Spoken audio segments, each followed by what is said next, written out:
China. Some places. Here remember far longer than we do.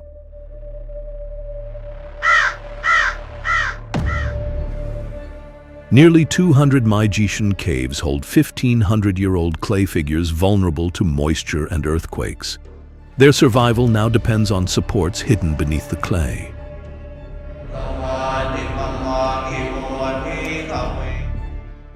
Preservation here is not a claim of ownership.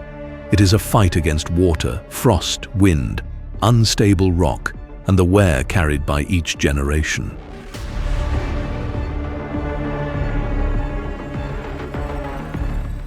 Across China, seabeds have risen into stone labyrinths, rivers have cut gorges, and builders have anchored temples and carved sanctuaries into cliffs.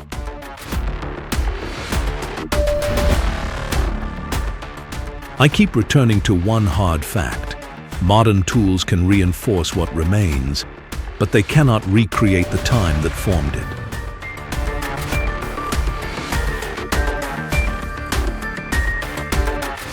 In this video, we examine 35 inherited places to see where nature and human labor became inseparable, and why protecting that bond demands more than reconstruction.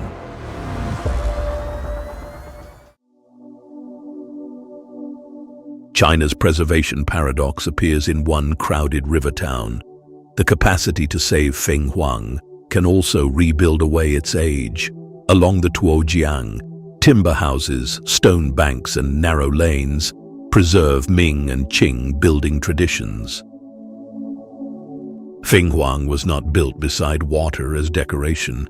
The river moved boats, goods, and people between neighborhoods and supported washing, trade, and work.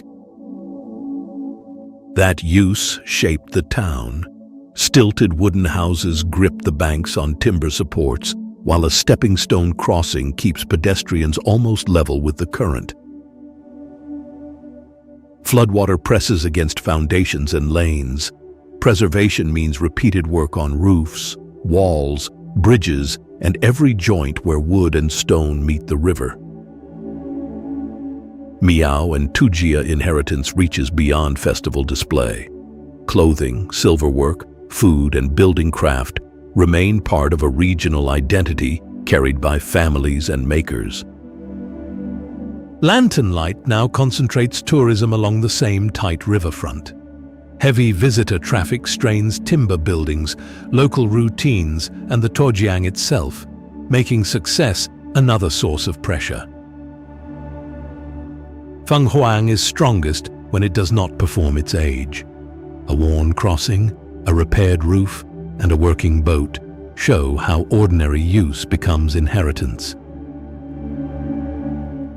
Engineering can reinforce banks and replace failing supports. It cannot recreate the generations that kept wood, stone, water, and custom joined in a living town.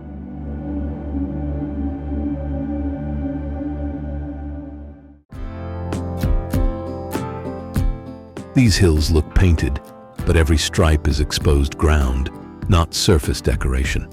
At the northern edge of the Shilin Mountains, beds of sandstone, siltstone, and conglomerate record-changing lakes, rivers, and dry basins across immense geological time. Iron-rich material oxidized into reds and ochres, shifts in minerals and grain size laid down cream, gray, yellow, and darker bands, one deposit over another. The layers began nearly horizontal. Tectonic uplift tilted and folded them. Wind, seasonal rain, and freeze-thaw cycles then cut gullies through the rock and opened the buried sequence. The color does not stay fixed. Damp rock under low sunlight shows deeper contrast, while hard midday glare flattens the same ridges. The surface is dry, crumbly, and easy to damage. Roads, buses, and raised platforms therefore concentrate human weight along controlled lines, instead of letting it spread across the formations. That infrastructure is not an attempt to conquer the landform. Its best work is restraint, carrying large numbers of people close to the ridges while keeping shoes and wheels off the exposed layers. Overlooks reveal scale, but the decisive movement remains geological. Deposition built the beds, uplift raised them, erosion keeps opening the record. Engineering can place a viewpoint beside Zhangye. It cannot rebuild one hill from its first layer.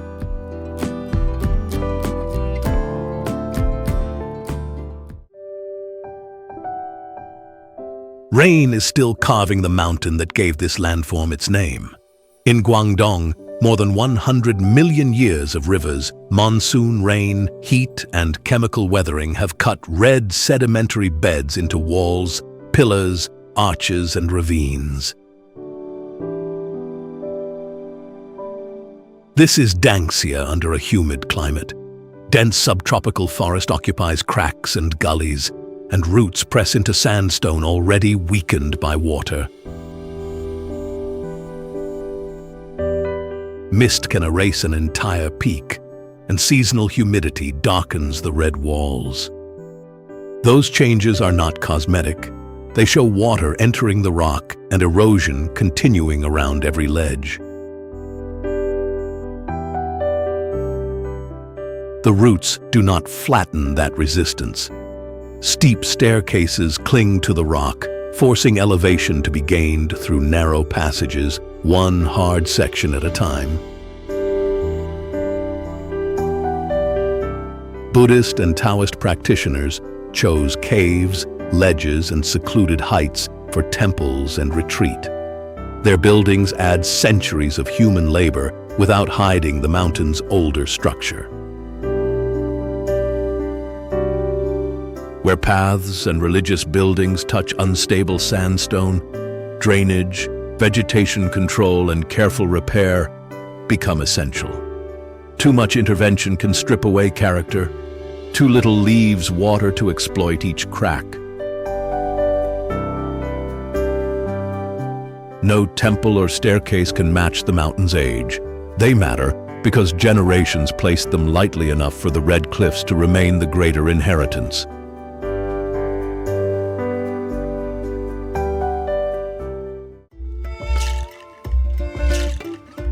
The Yellow River is broad until rock forces it into a channel only a fraction of its former width. During high water, thousands of cubic meters surge through every second along the boundary between Shaanxi and Shanxi.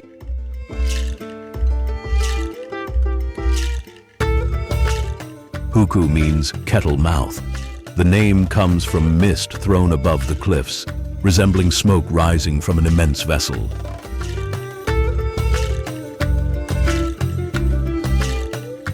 But water is only half the load. The yellow-brown current carries fine loess sediment downstream, moving the plateau itself grain by grain.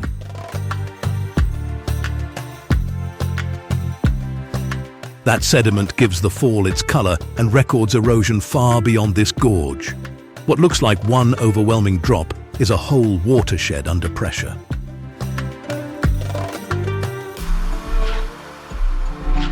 The waterfall never holds one fixed shape. Floods widen the curtain, drought pulls it inward. Ice grips the gorge in colder months, while water continues beneath.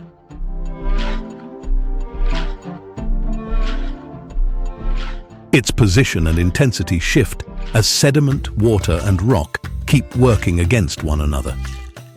Railings can control where crowds stand, but they cannot make the river still.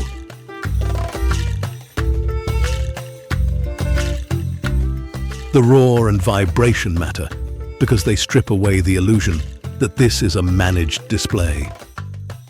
Hukou's irreplaceable inheritance is the force of water, sediment, and rock meeting in one narrow channel, still strong enough to require restraint.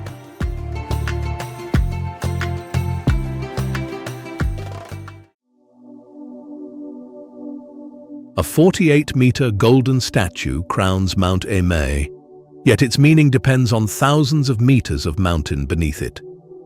The route climbs from the Sichuan Basin through forests, ravines and cloud layers to above 3,000 meters, where the statue marks the golden summit.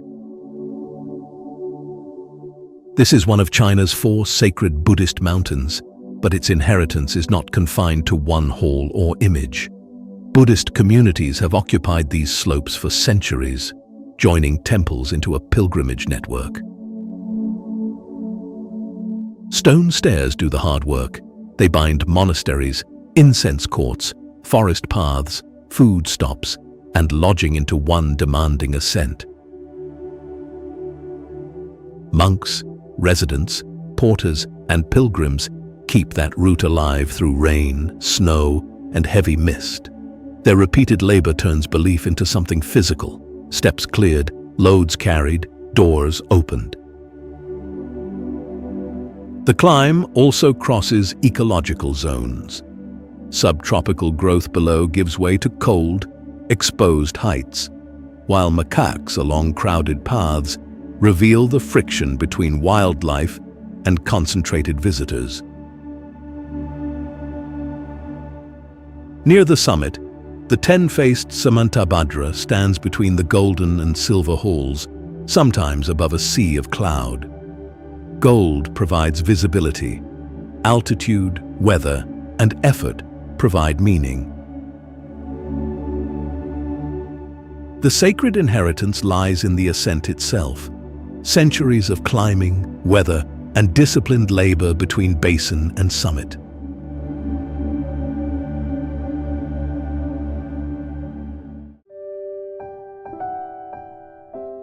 A lake this large has no route to the sea.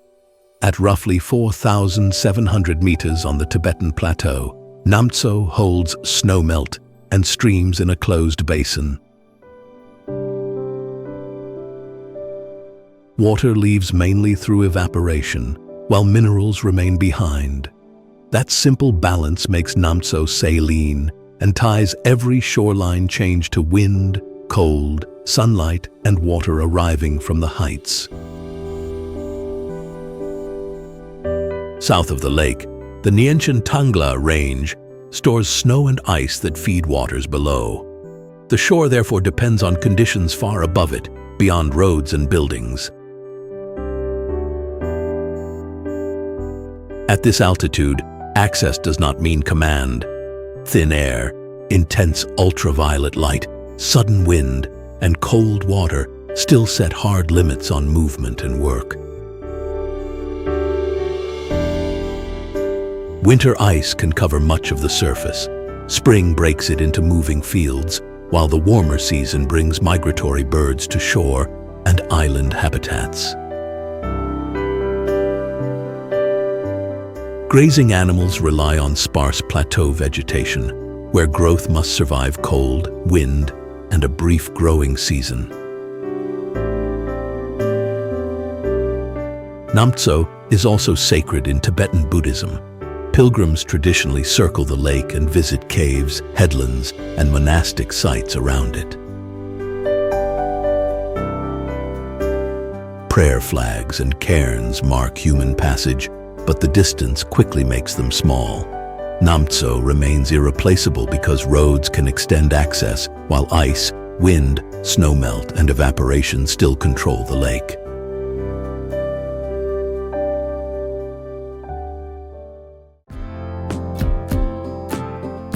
Kanas can turn from blue to green, while the lake itself has not changed. Fine mineral particles, depth, reflected forest and sky, and shifting light produce the change. Ice carved this long, deep basin in the Altai Mountains of northern Xinjiang. Deposits left by the glacier helped contain it, while mountain rivers still carry mineral material into its depths. Around the water, Siberian fir, larch, spruce, pine, and birch form a northern forest close to Kazakhstan, Russia, and Mongolia. Before winter closes many routes with snow, the birch and larch turn gold. This valley was never empty wilderness. Tuva and Kazakh communities have long used it for settlement, herding, horses, timber, and seasonal movement. Then there is the dragon said to guard the lake. The folklore proves nothing about an unknown animal, but it keeps uncertainty attached to the water. Roads and viewing platforms now funnel heavy seasonal visitation onto fragile ground. Shorelines and alpine plants recover slowly, so access built for speed must be managed with patience. Canas does not need its mystery engineered away. Its irreplaceable value lies in keeping the ice-cut basin, changing water, long human use, and dragon story together without forcing a final answer.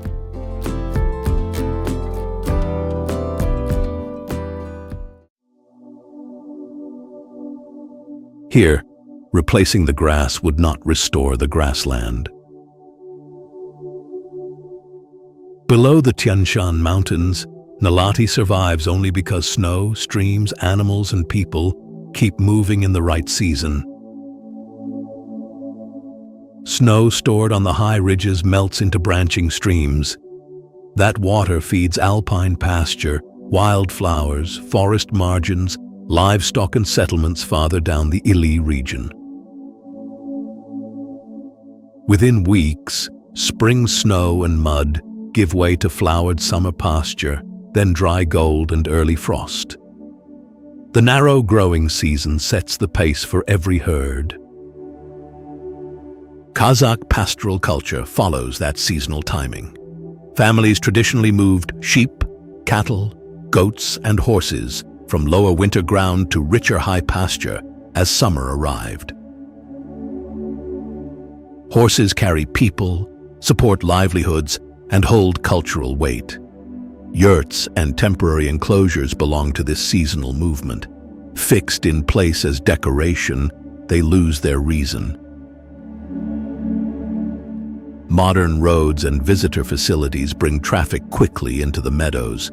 Concentrated vehicles and grazing can compact soil and damage stream edges, where the next season's growth begins. Protection cannot preserve Nalati by stopping the movement that formed it. It must protect the timing of water, grass, livestock, and families. Nalati is inherited as a working landscape, not a planted surface. Once that timing is disrupted, new grass cannot build the same place again.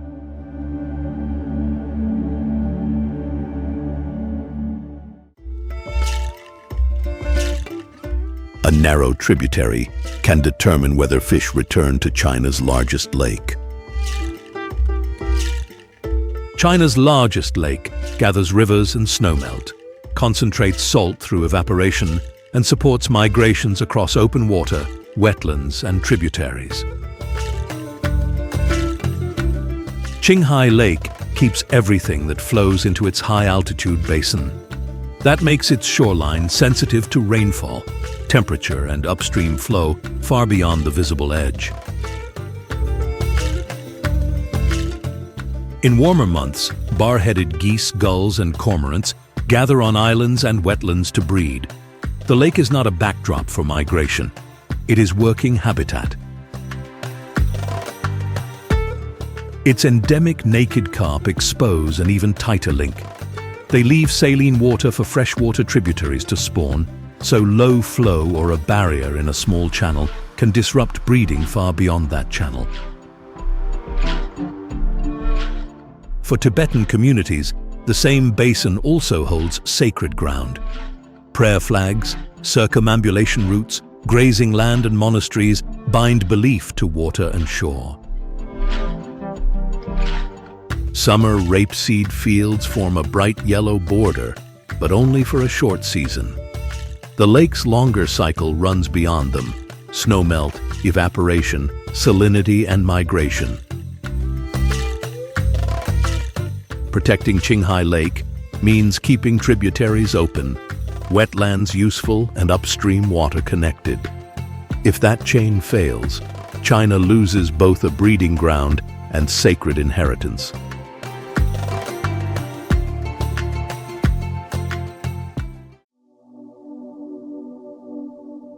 A ruined fortress seems to rise from this grassland, yet no human hand began it.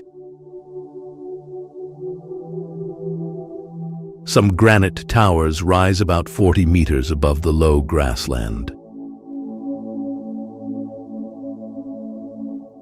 Asihatu records two different ages. First came the ancient granite, much later ice, meltwater, and repeated freezing widened natural joints during colder periods. Weaker material broke away. Resistant blocks remained, stacked into ledges, narrow pillars, and walls that resemble animals, human figures, or a ruined stronghold. The resemblance tempts the mind to invent a designer. I think Asihatu delivers the opposite lesson. Nature shapes stone through repeated pressure over time, not intention. That work has not stopped. Strong wind, long winters, a short growing season, and repeated temperature changes still split and loosen the granite. The pressure now comes from access as well as weather. Paths must carry people through the formations without crushing thin soil and grass. Modern engineering can guide movement and limit damage, but it cannot replace a fallen block or restart the sequence of frost, water, and time that formed it. If one block falls, the fortress image changes in an instant. The frost, water, and time that formed it do not begin again.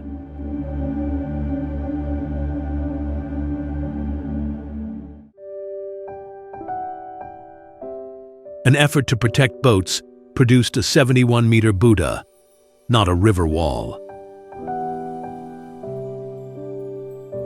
For roughly 90 years, Tang workers carved the seated Maitreya above the point where the Min, Dadu, and Qingyi rivers meet.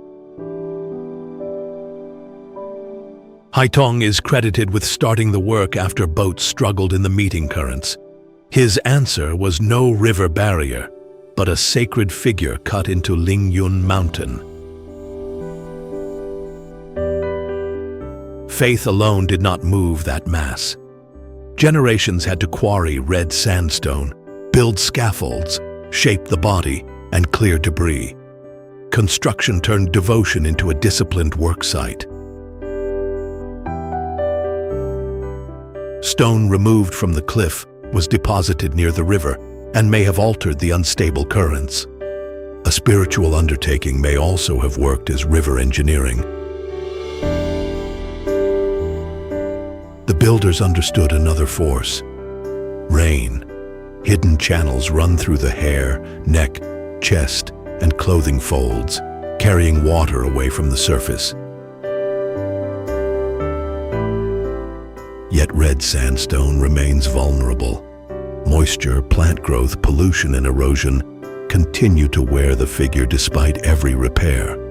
Conservation must slow that wear without recutting Tang work into a modern copy.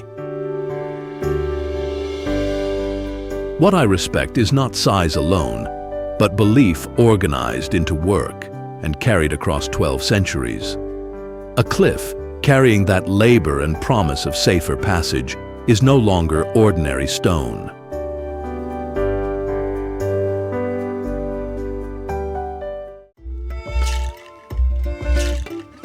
Nearly 200 caves survive in a cliff that keeps shedding its own surface. Work began more than 1,500 years ago, and successive dynasties filled Maijishan with thousands of Buddhist figures and extensive mural remains. The mountain stood near routes linking central China with Silk Road corridors farther west. forest and winter snow make it look isolated, but the caves record ideas, craftsmen and devotional forms moving across Asia. The cliff itself dictated the craft. Its reddish conglomerate and sandstone were too coarse for every image to be cut cleanly from living rock. Many figures were modeled in clay over wooden or stone supports. Clay allowed delicate faces, drapery and gestures, but left each surface exposed to moisture and movement. Earthquakes, temperature shifts, and moisture weaken the figures and strip their surfaces. Weather acts differently on the cliff, so stone and sacred image wear down at different rates. Timber access structures once clung to the face. Today's red-railed walkways reproduce that steep route while controlling entry and supporting conservation along the rock. The task is to support the old cliff without smoothing away the evidence of its age. Faded color and weathered stone make the limit plain. Maijishan can be held together, but 15 centuries cannot be manufactured again.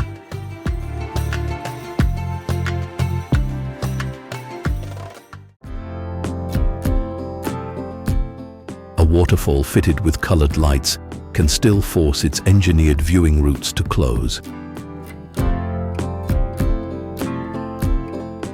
Hukou drops roughly 78 meters across a face about 100 meters wide.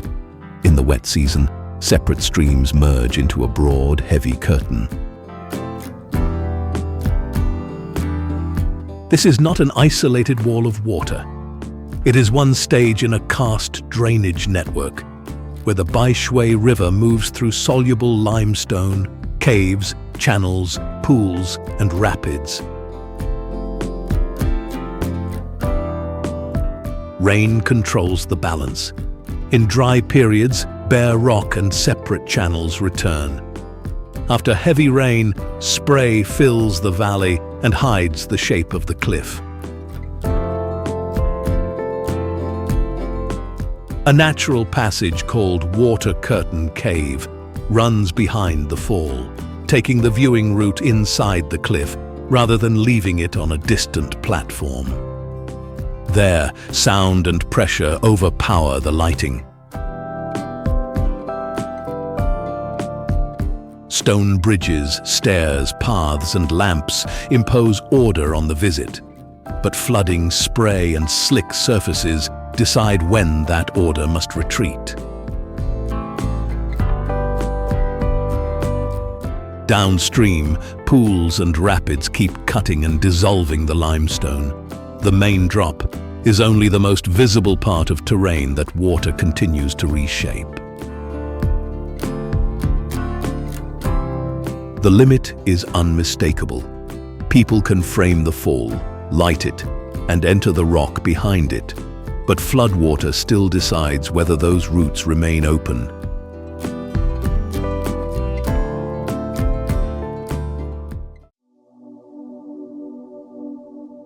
Furong did not merely grow beside a waterfall, it locked homes, streets, and trade routes into the steep ground around the drop.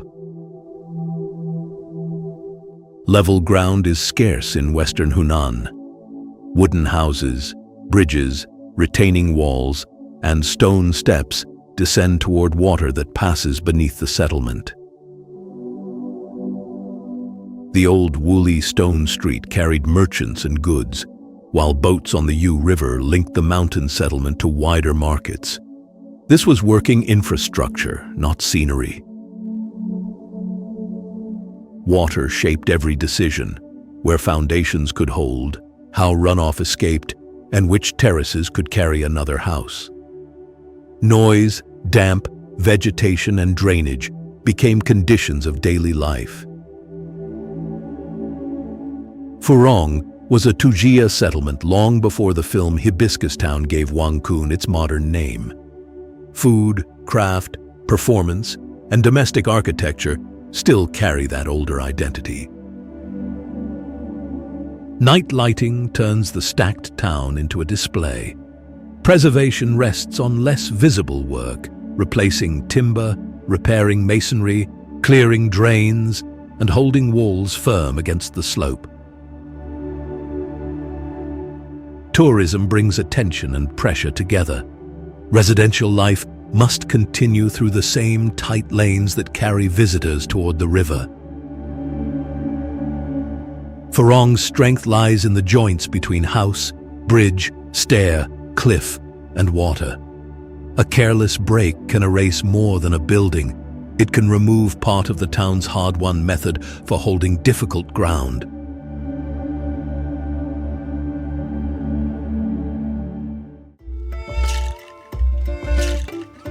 At Mianshan, builders could gain shelter only by yielding most of the structure to the cliff. For centuries, hundreds of halls have occupied caves, narrow ledges, and immense overhangs, with rock serving as roof and rear wall. Folk religion, Taoism, and Buddhism share this severe terrain. Separate precincts cling to limited ground and connect by cliff paths, suspended walkways, stairs, and tunnels across ravines. Shelter saves space, but transfers pressure. Seepage enters timber, winter ice grips paths, falling rock tests roofs, and narrow approaches complicate evacuation. Age alone preserves nothing. Crews repair wood, control access, monitor cliffs, and protect old structures within limits set by weather and scarce level ground. Bronze bells, incense, ribbons, tablets, and repaired beams record repeated acts of pilgrimage. Together, they show a place renewed by worship and repair, not completed in one building campaign. Movement is part of that inheritance.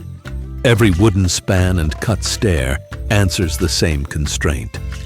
Modern engineering cannot widen the cliff's narrow margins without changing the place. That restraint commands my respect. The halls lasted because people occupied only the openings the mountain allowed. Bells, timber paths, and red ribbons mark an inheritance no generation could rebuild away from this cliff.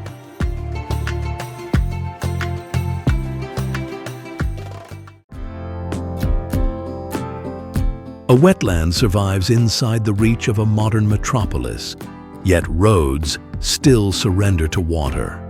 More than 70% of Jixi is canals, marshes, and lakes, broken into narrow channels and small islands. This is not untouched wilderness. Centuries of farming, fishing, dredging, and embankment work shaped a working landscape beside Hangzhou. Rain spreads into ponds instead of racing across hard ground. Reeds slow the flow. Marsh soil stores water. Connected pools support fish and birds. These links are the hidden machinery. Pollution, invasive plants, visitor traffic, or hard boundaries can leave the marsh green while cutting the exchange that keeps it functioning. The stone bridges explain the old logic. They were built because boats, not carts, connected villages, persimmon groves, fish ponds, and firmer banks. Traditional Jiangnan houses did not stand apart from the marsh. Settlement, cultivation, dragon boat customs, and seasonal reeds all depended on learning where water could move. Jixi preserves a softer record than any fortress. Its inheritance survives through maintenance, clear channels, firm banks, and room for rain. An artificial lake can copy the surface. It cannot rebuild the inherited bond between water, labor, bridges, villages, and flood storage. Once broken, that bond cannot be engineered back.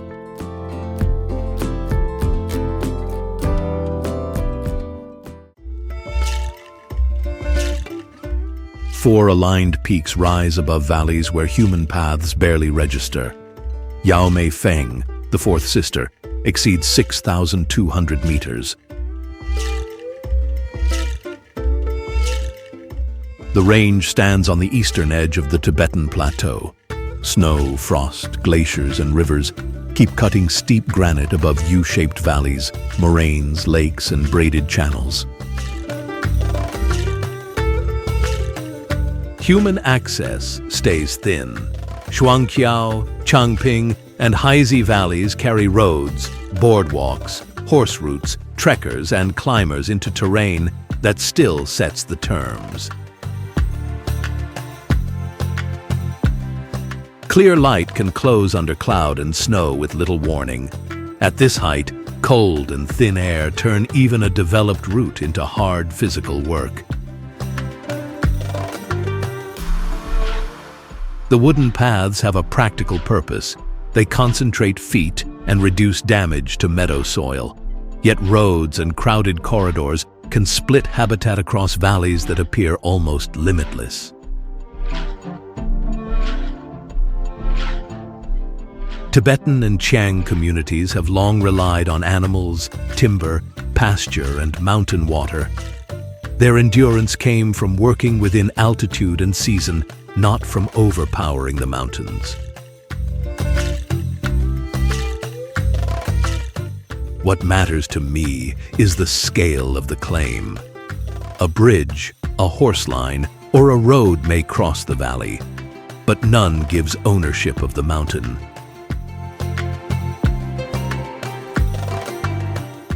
From the ridges, every road contracts to a temporary line against granite.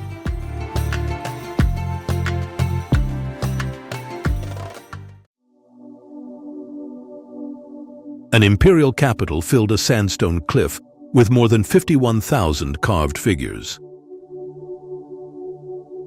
Across nearly 1 kilometer, more than 250 caves and niches were cut mainly from the mid-5th to early 6th centuries.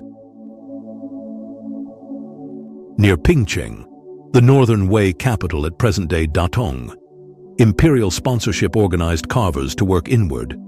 They placed colossal Buddhas at the center and repeated smaller figures across the walls.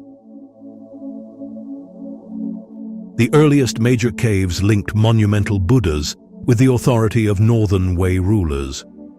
Later chambers became denser, filling sandstone with smaller devotional images. Robes, halos, faces, columns, and patterns record ideas moving from India and Central Asia, then taking local form in northern China.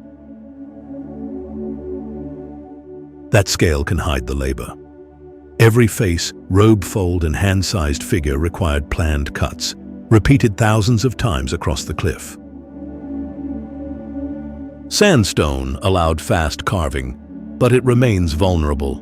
Wind, rain, salt, cracks, and airborne pollution can strip detail from monumental statues and figures no larger than a hand. Modern conservation can protect the cliff, but its hardest task is restraint, securing the original surface without replacing it. At Yungang, 15 centuries remain physical in eyes, faces, and robe folds.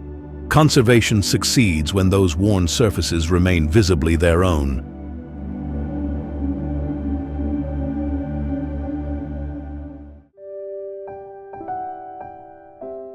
Before this sacred mountain can be climbed, faith must cross open water. Mount Putuo occupies an island in the Zhoushan archipelago, where a 33-meter guanyin faces the sea and the boats below. The ferry is not merely transport. It separates mainland routine from a pilgrimage spread across mist-soaked paths, caves, and forested heights. Puji, Fayu, and Huiji do not form one grand monument. Worshippers move between them, burning incense, bowing, climbing, and repeating prayers. That repetition matters. Guanyin's compassion has long been invoked by sailors and coastal communities, so the sea is not scenery. It carries risk, work, and appeals for protection. I think Putuo draws its weight from this outward-facing faith. The statue watches boats offshore, while every ferry renews the old movement between coast, island, temple, and open water. But inheritance here is exposed. Salt corrodes metal, humidity works into timber and paint, and typhoons constrain roofs, trees, and coastal structures. Peak crowds add another pressure, loading ferries and wearing paths that organize the pilgrimage. Protection, therefore, demands repair without turning the island into a stage. Its continuity is renewed each time a ferry leaves shelter and carries worshippers toward the same exposed island and sea.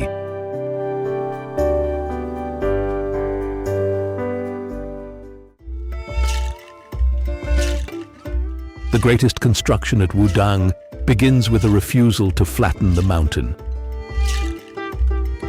During the early 15th century, huge workforces carried timber, stone, tiles, and metal into steep terrain.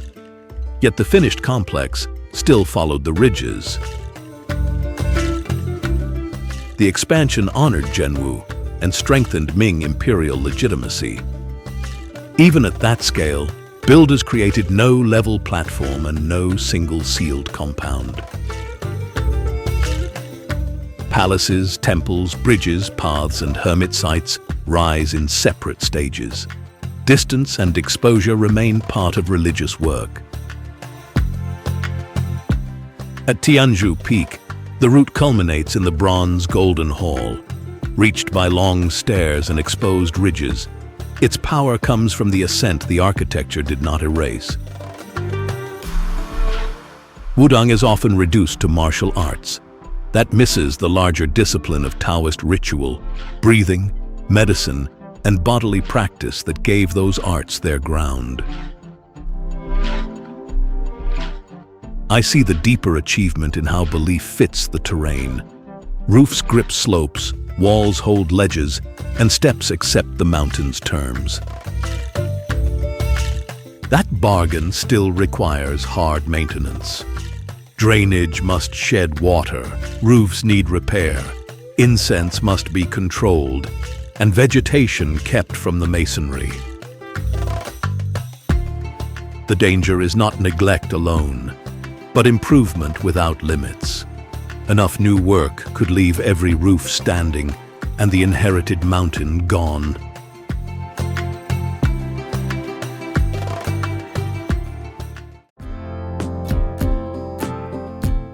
This forest began as a seabed, and no machine can repeat what happened next. Its limestone was laid down around 270 million years ago. Today, some surviving pillars rise nearly 30 meters. Tectonic uplift raised the rock. Fractures then gave water away inside. Rainwater mixed with carbon dioxide became weakly acidic and slowly dissolved the limestone, widening joints into channels while harder masses remained standing. Soil and underground drainage once concealed parts of the forming karst. Later, erosion stripped that cover and exposed the dense gray maze. The sharp blades are not finished objects. Seasonal rain still cuts grooves, opens passages, and works on edges already shaped beyond any human timescale. Paths and stairs make the terrain legible and safer to cross. They remain a thin human layer, not the author of the place. The Sani, a branch of the Yi, add another inheritance through the Ashima tradition, storytelling, and festivals. That bond belongs here, but it is not interchangeable with geology. The demand is precise. Guide movement, without sanding away the roughness or turning this karst into manufactured scenery. A visitor can cross the maze in an afternoon. Stone, water, and uplift required 270 million years to open the way.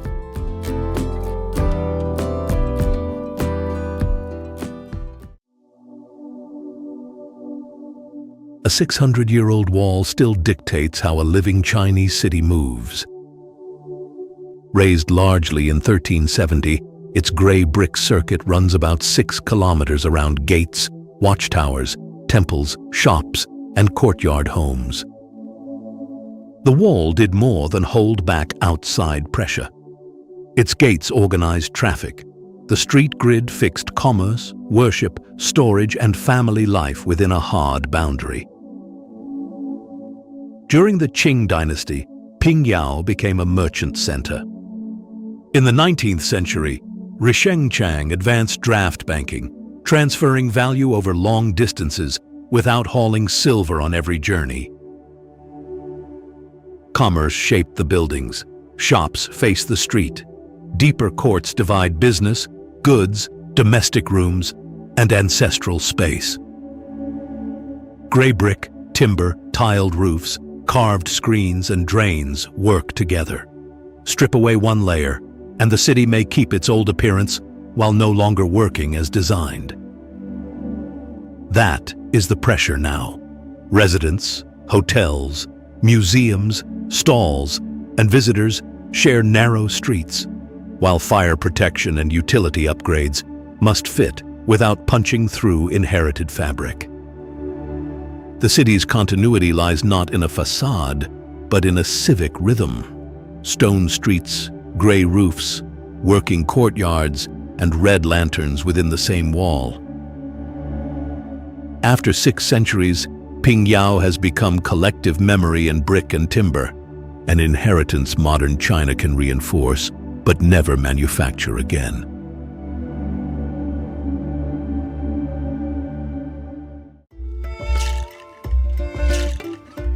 The tower's greatest feat is not that its timber survived, but that its watch over Dongting Lake did. For roughly 1,700 years, a tower has occupied this strategic height near the Yangtze, though its timber has been repeatedly lost and rebuilt.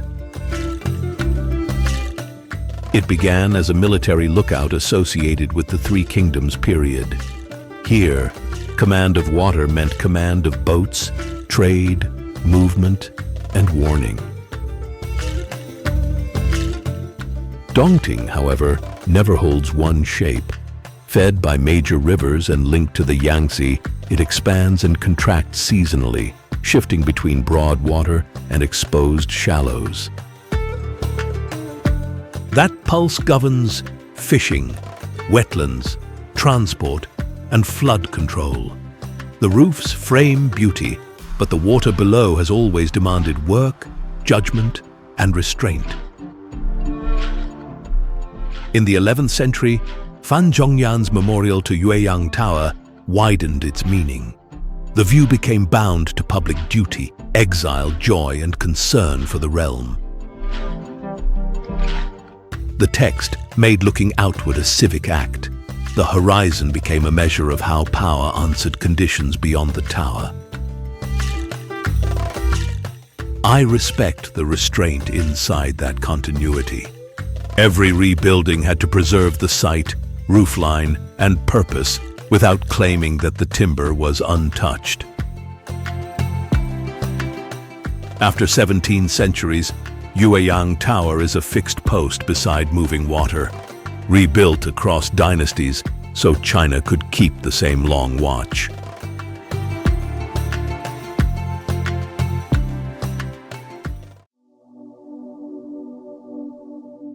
The garden preserves species one by one. A tropical forest survives through relationships no collection can contain. Founded in 1959, Xishuangbanna Tropical Botanical Garden now maintains living collections representing more than 13,000 kinds of plants. Southern Yunnan, near Laos and Myanmar, is one of China's richest tropical regions. Conservation here means keeping organisms alive, not storing dry specimens. Palms, cycads, orchids, lianas, epiphytes, medicinal plants, and buttress-rooted trees solve the same pressures differently. Reach light, hold water, spread seed, stand in wet soil. Victoria water lilies spread leaves nearly 10 feet across. Their scale commands attention, yet those discs are one visible fraction of the genetic material held here. The harder truth lies beyond the ponds. Roads and rubber plantations fragment rainforest habitat, breaking connections cultivated plots cannot restore. The garden can shelter plants and keep living material available for research. It cannot reproduce every bond among soil organisms, insects, birds, fungi, and canopy layers. That limit makes this collection matter to me. Conservation guards options for future forests, while admitting that a cultivated reserve is not a wild one. The collection is a trust, not a substitute forest. Its purpose is to preserve possibilities, while the complexity beyond its gates still survives.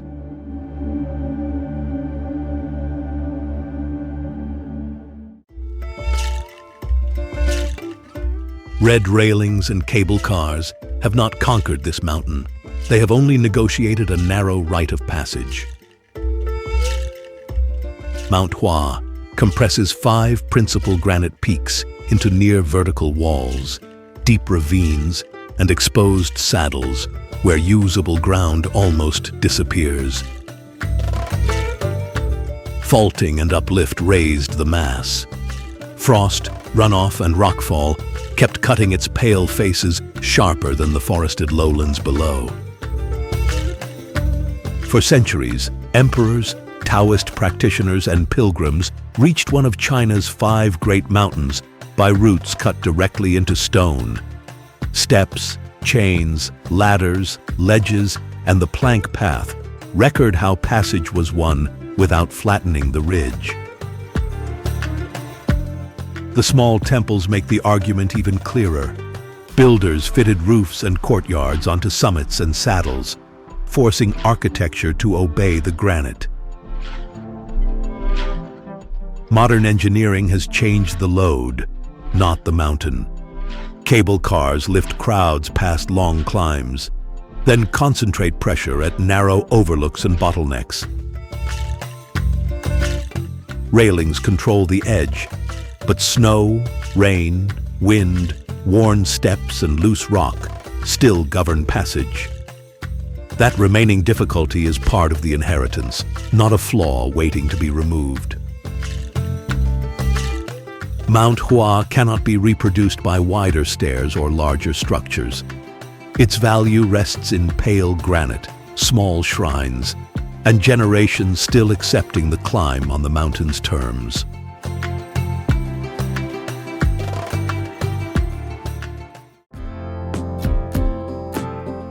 At roughly 4,400 meters, water this vivid depends on a balance that road traffic can disturb. Yamdrok's turquoise arms occupy a complex highland basin fed by snowmelt and small streams, while evaporation and limited drainage govern its level and chemistry. Clean, high-altitude air intensifies the blue-green surface against pale, dry slopes. That contrast can look permanent, yet thin soil and sparse shore vegetation are sensitive to concentrated traffic. Roads have opened the passes and overlooks. They also bring vehicles and waste closer to nesting areas and fragile ground that cannot absorb heavy use. The human presence remains sparse. Prayer flags, cairns, grazing areas, decorated yaks, settlements, and Samding Monastery above the wider lake country. Religious routes and working routes share the same stripped terrain. Yamdrok, is regarded as one of Tibet's sacred lakes, with traditions linked to divination and the region's spiritual protection. Its meaning rests not only in the water, but in careful human presence around it.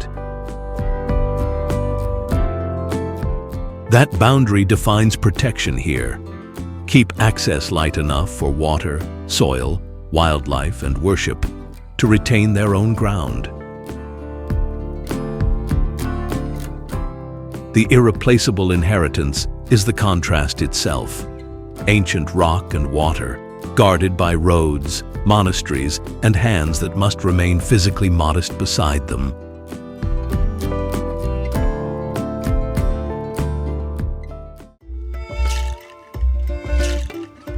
At Zhuhua, sacred ground is renewed, one return, one cleared path, and one repaired roof at a time.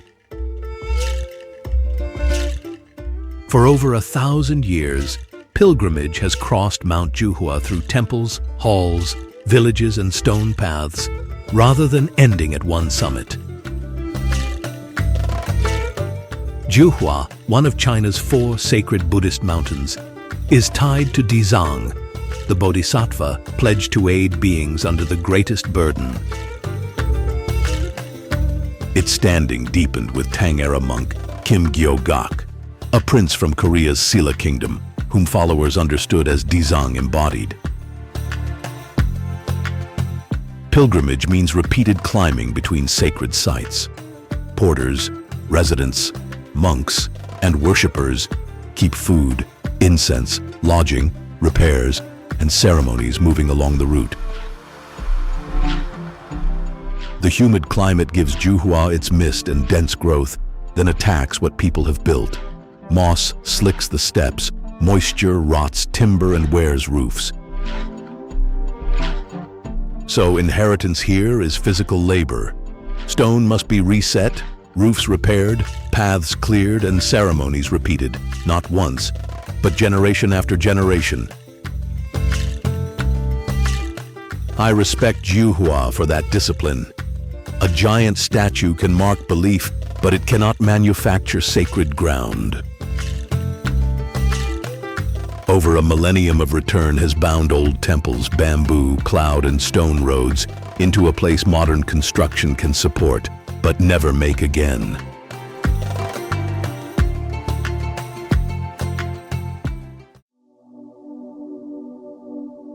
For more than 5 centuries, a stone escort has guarded an imperial landscape that modern China still refuses to fully open. Beyond the elephants, camels, horses, and officials lie the sealed complexes built for 13 Ming emperors in a mountain-enclosed basin north of Beijing. The site was chosen for protection and imperial dignity. Mountains enclosed it. The sacred way controlled the approach. These figures are not decoration. Lions declare authority, while civil and military officials hold their posts between the outer world and the imperial precincts. Beginning with the Yongle Emperor at Changling in the 15th century, each complex joined walls, halls, towers, earth mounds, and underground chambers. The visible structures are only half the record. Dingling showed the cost of forcing sealed history into view. After excavation in the 1950s, organic objects faced severe conservation problems when the protected chamber was exposed. That failure gave the closed doors a new meaning. Most underground palaces remain untouched, because access can erase the evidence it tries to recover. Modern engineering can protect this basin. It cannot restore 5 centuries of enclosure once broken. The inheritance remains divided by stone, ancient witnesses above, sealed chambers below, and a powerful country refusing to expose what it cannot replace.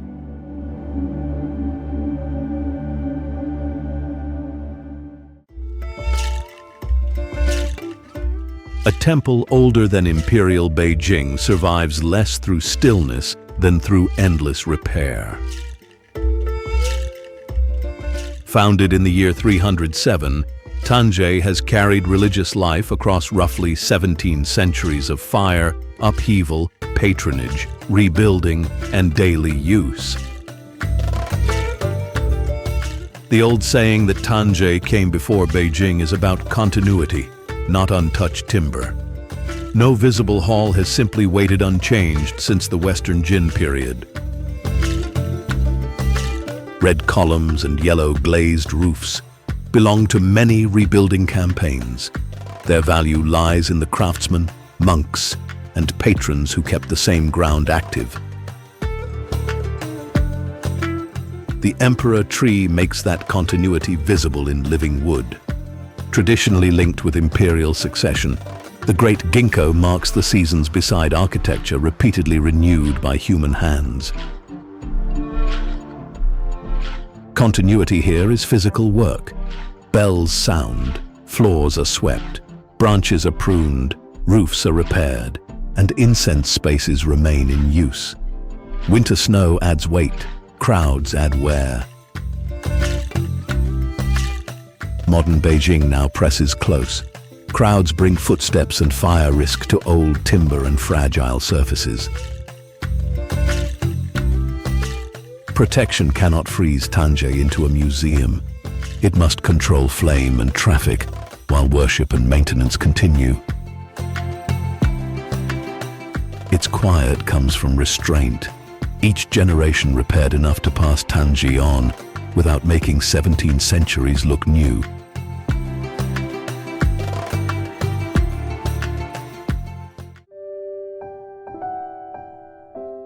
The boldest structure on Zhangye Mountain survives because its builders knew when to stop. On a narrow Shanxi pinnacle, a compact sanctuary stands above drops on several sides, reached by stairs, bridges, and controlled passages. This is not height for display. The small crown of rock must carry walls, worshippers, wind, and snow. Parts were built and rebuilt through the Ming and Qing periods. No single date owns the fabric. Repairs replaced what the weather weakened. Every beam, tile, bell, food load, and repair tool follows the same constrained route as the pilgrims. A summit this tight has no service entrance. The mountain keeps applying pressure. Rain enters joints, freeze and thaw shift the rock, and wind tests roofs with almost no ground to spare.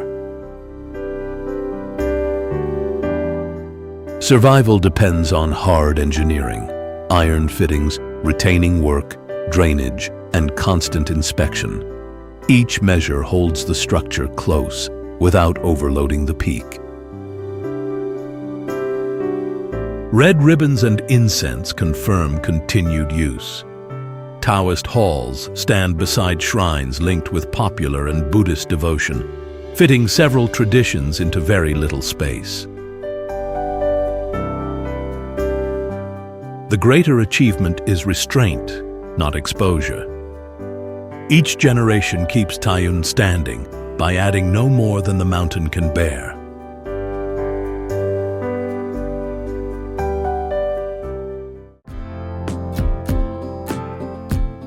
A town can lose its past without losing a single old gate. In Anren, late Qing and Republican-era mansions, schools, shops and lanes still stand. Yet the greater risk is that preservation may keep the rooms while separating them from daily life. West of Chengdu, wealth from surrounding farmland helped powerful Liu family landlords and officials build large compounds. Their courtyards joined Sichuan planning to ornate brickwork and imported details, making rank visible in storage rooms, offices, and workspaces. These buildings recorded more than taste. They fixed rural power into timber, tile, and locked thresholds. Anrin later became a museum town, led by the Jianchuan Museum cluster. Trams and curated streets now carry visitors through a past never designed as an exhibit. The quieter clock runs elsewhere. Tea shops, food stalls, bird cages, market goods, and feet crossing shaded doorways. None is monumental alone. Together, they keep old lanes tied to work and habit. At the edges, fields and new neighborhoods press against museums and historic streets. Preservation is not simply a fight against demolition. It must keep residents and work within these streets. Anrin's hard truth is this: brick can be repaired, but the ordinary life carrying memory through it cannot be manufactured once gone.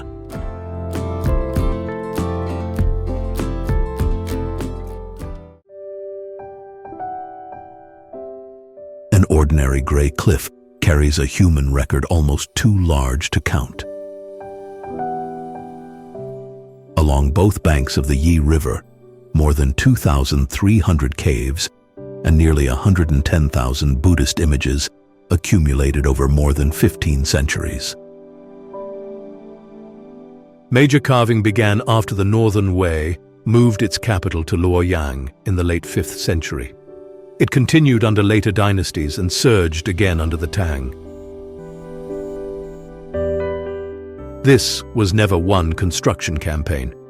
Generations returned to the same river corridor, while inscriptions fixed donors, prayers, dates, political ideals, and changing calligraphy into the limestone. Every chamber had to negotiate fractures, ledges, and the amount of soundstone left. The cliff set the limit. Human labor answered with thousands of different solutions. At Fenghuang Temple, the Vairocana Buddha rises about 17 meters, surrounded by bodhisattvas, disciples, and guardians. Its scale reflects imperial patronage during the age of Wu Zetian. Elsewhere, tiny repeated figures crowd shallow niches. Longmen's force comes from that range, one monumental commission beside countless smaller acts of faith. Water enters cracks. Weather wears faces. Historic damage, theft, and removal have left empty niches beside intact works. Protecting Longmen means keeping each surviving chisel mark as evidence of a human effort not to be forgotten.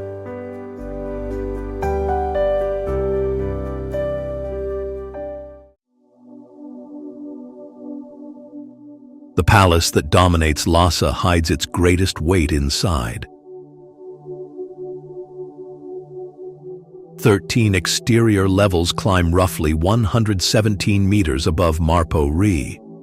Behind the red and white walls, more than 1,000 rooms form a dense vertical plan. A royal palace stood on the hill in the 7th century.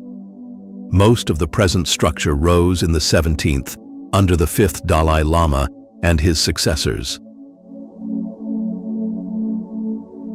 The White Palace held residential and administrative rooms.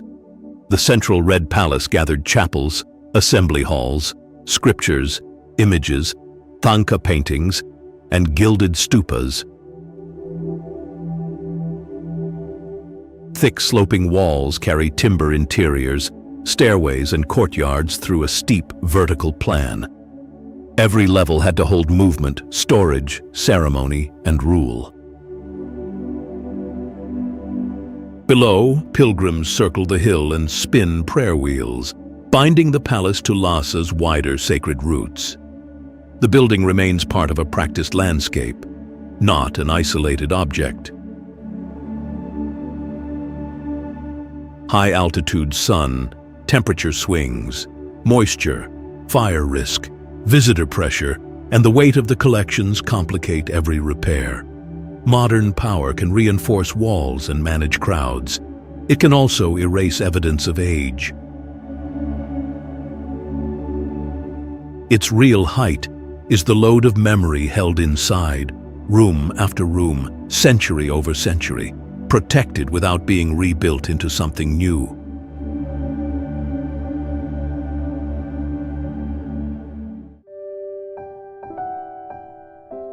Without the massive defensive wall typical of many Chinese cities, this old town depended on movement to hold together. At Dai'an, routes between Yunnan, Tibet, and Sichuan converged, driving trade in tea, horses, salt, and textiles through difficult mountain corridors. Springs near Black Dragon Pool were divided into channels that fed neighborhoods, wells, washing places, workshops, gardens, and fire lanes before running downhill. It was infrastructure inside daily life. Stone lanes followed the water. Hundreds of small bridges tied homes, courtyards, markets, and workshops into one working fabric. Timber courtyard houses added another layer. Tiled roofs shed mountain rain, enclosed patios shaped family life, and flexible frames absorbed strain.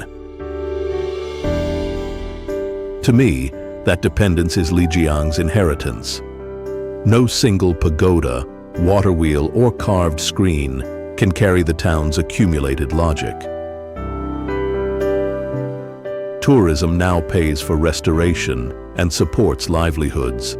It also packs dense timber streets, raises wastewater demand, increases fire risk, and pushes storefronts toward the same commercial pattern. Protection, therefore, cannot mean polishing a few landmarks while the links between them weaken. Canals must carry water, lanes and courtyards must serve daily life.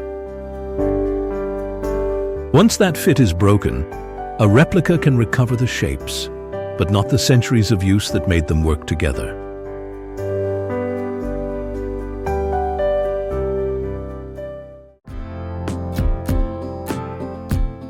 Modern machinery can lift a crowd above 4,000 meters in minutes, but the mountain's ice forms on a timetable machinery cannot accelerate. North of Lijiang, Jade Dragon's 13 peaks rise in one massif, with Shanxidu reaching about 5,600 meters. Elevation compresses whole climates onto the slopes. Broadleaf growth yields to conifer forest, alpine meadow, bare rock, snow, and glacier ice. Moist weather meets high altitude here, feeding snowfields and temperate monsoon glaciers. Meltwater then descends into forests, rivers, blue pools, and communities below. For the Naxi people, the mountain also carries the presence of Sanduo, a protective deity. Its inheritance is therefore physical and cultural, held in water, ice, and belief. Cableways and elevated paths now cross that vertical distance with startling speed. Above 4,000 meters, low oxygen, cold, ultraviolet radiation, and sudden weather set hard physical limits. Platforms spare some alpine ground from trampling, yet concentrate large crowds in a narrow zone. Access solves one pressure and creates another. Beyond the railings, the glaciers have retreated over recent decades. Visible ice is not only an inherited landform, it records climatic change now underway. The cableway measures modern reach. The retreating glacier measures its limit. What China passes on will depend on recognizing the difference.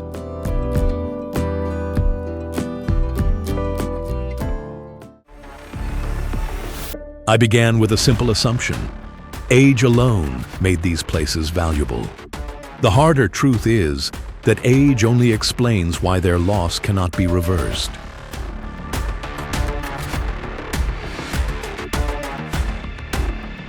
Rock can be braced. Timber can be repaired. Drainage can be cut into a mountain. Yet no crew can replace millions of years of pressure and erosion, or the faith and labor carried through dozens of generations.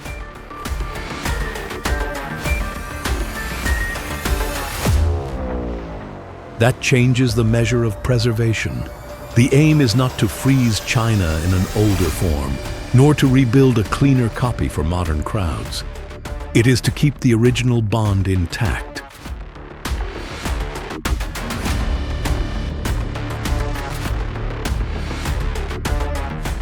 Water with stone, worship with altitude, streets with daily life. In an era able to move mountains and raise cities at immense speed, restraint may be the greatest engineering power of all.